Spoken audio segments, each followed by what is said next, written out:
உமை தேடி தேடியே என் உயிரே போகுதே. உமை காண வேண்டும் என்று கண்கள் ஏங்குதே.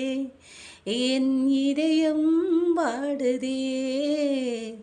உமை தேடி தேடியே என் உயிரே போகுதே.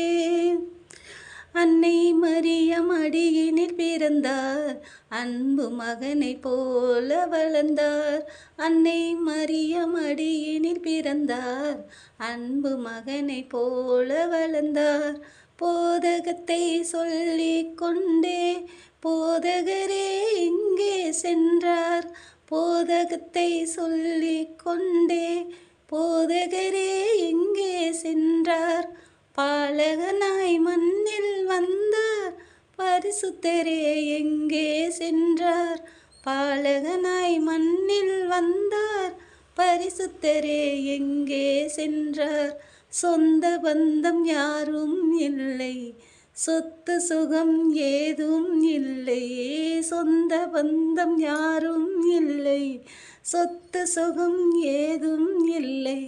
புதையலாக உம்மை கண்டேன், பொக்கிஷமென ஒளித்து வைத்தேன். புதையலாக உம்மை கண்டேன், பொக்கிஷமென ஒளித்து வைத்தேன். மாணிக்கமாய் மண்ணில் வந்தேன், மகிமையை நான் என்ன சொல்ல. மாணிக்கமாய் மண்ணில் வந்தேன், மகிமையை நான் என்ன சொல்ல அப்படின்னு இருந்ததுங்க.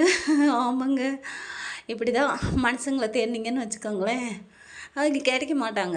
நம்ம என்ன கூடயேவா வரப்போகிறாங்க? வரமாட்டாங்கங்க. ஒரு நாள் நம்மளை விட்டு எல்லாருமே போயிடுவாங்க. எல்லோரும் நிரந்தரமாக இங்கே என்ன 1000 வருஷம் வாழவ போகிறோம்? யாராக இருந்தாலும் சரி, அப்பாவாக இருந்தாலும் சரி, அம்மாவாக இருந்தாலும் சரி, அக்கா தங்கச்சியாக இருந்தாங்களாம் இருக்கணும். சும்மா உறவுக்கு இருந்தால் போதும். மிச்சப்படி அவங்க தான் கடவுள்னு போய் தேட வேண்டாங்க. நம்ம கடவுளை தேடணும்னு வச்சுக்கோங்களேன். பரலோக ராஜ்யத்தை தேடு, மற்றதெல்லாம் உனக்கு கூட கொடுப்பேன்னு சொன்னாங்க இல்லையா? அதை தான் சொல்கிறேன். முதல்ல நம்ம கர்த்தரை தேடுவோம். நானும் கர்த்தரை தேடினேன், கஷ்டத்துலேருந்து வெளியே வந்துட்டேன். மிச்சதெல்லாம் எனக்கு கூடயே இல்லை, நிறையவே கிடச்சிது. அது மாதிரி நீங்களும் மனுஷங்களை தேடுறதை விட்டுட்டு கடவுளை தேடுங்க, உங்களுக்கும் ஆசீர்வாதம் வரும். பாய்.